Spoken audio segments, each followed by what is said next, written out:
What's up, guys, and welcome back to SoberTube. Today's episode, A, is a little bit of holiday spirit. You're welcome. Happy holidays.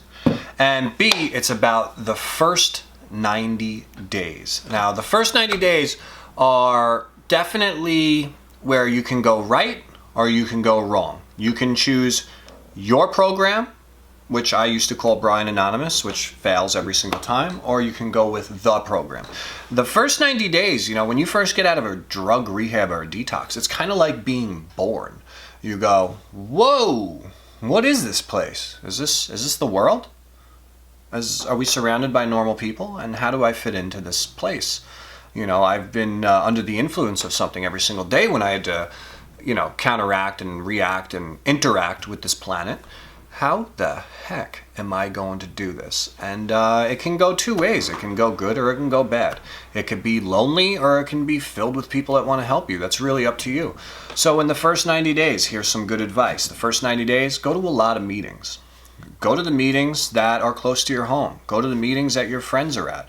Go to the good meetings. Go to the bad meetings. And, just find your core group of meetings that you like.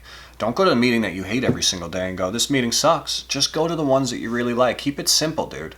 Keep it simple. I know we're complicated, but we got to keep this thing simple. What else do you do in the first 90 days? Don't go back and hang out with all those crazy maniacs you used to hang out with. If you're going to sit in a room filled with pot, smoke, cocaine, and heroin and think that, I'm just going to stand here and be strong because I have 19 days of recovery and you're not going to use, you're wrong. You're going to use. Temporarily and for now, and let's not make any long-term decisions. Let's make a short-term decision. Just for now, let's stay away from the bad influences and the people that we used to roll with. Chances are, if you're anything like me, you're the worst guy in the group, and taking you out of the equation is probably safer for that group you used to hang out with. But for early recovery, people, places, and things is helpful, but for long-term recovery, people, places, and things will fail you. If you think that only people, places, and things for your entire recovery is going to keep you sober, I'm just going to tell you now, you're wasting your time.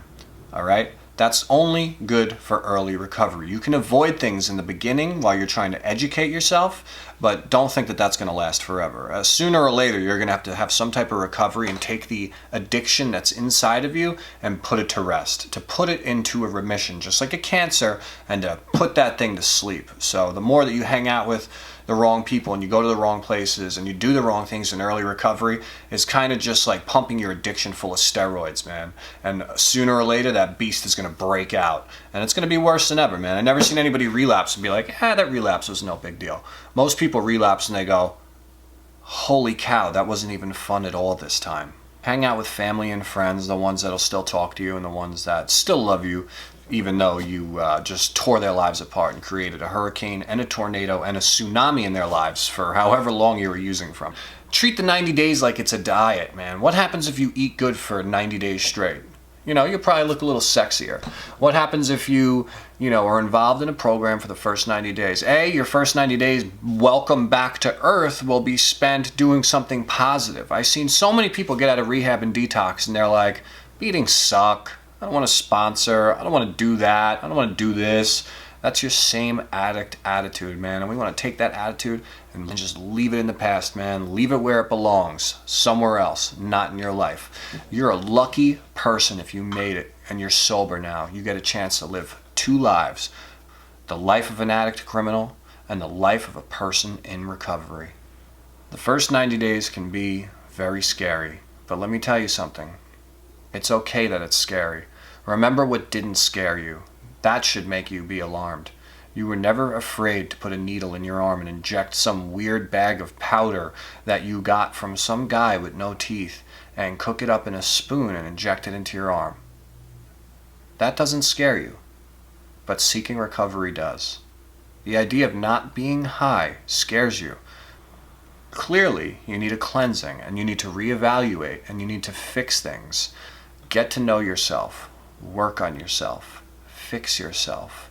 When you do those steps and you finish them, that desire and that thought and the idea that smoking or doing a drug does become removed, and the urge that we all have every single day becomes removed, and you start to live a life where you do things for other people, not just yourself. Nothing feels better than helping the world instead of just taking from it.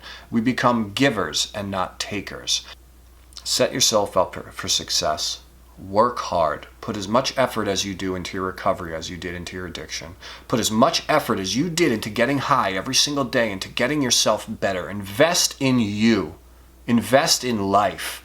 Save yourself. If I can do it, you can do it. Why are you different than me? My name is Brian. Thank you for coming to SoberTube. Please subscribe to my channel and share this. If you or someone you love has suffered from the disease of addiction, you no longer have to suffer. Happy holidays.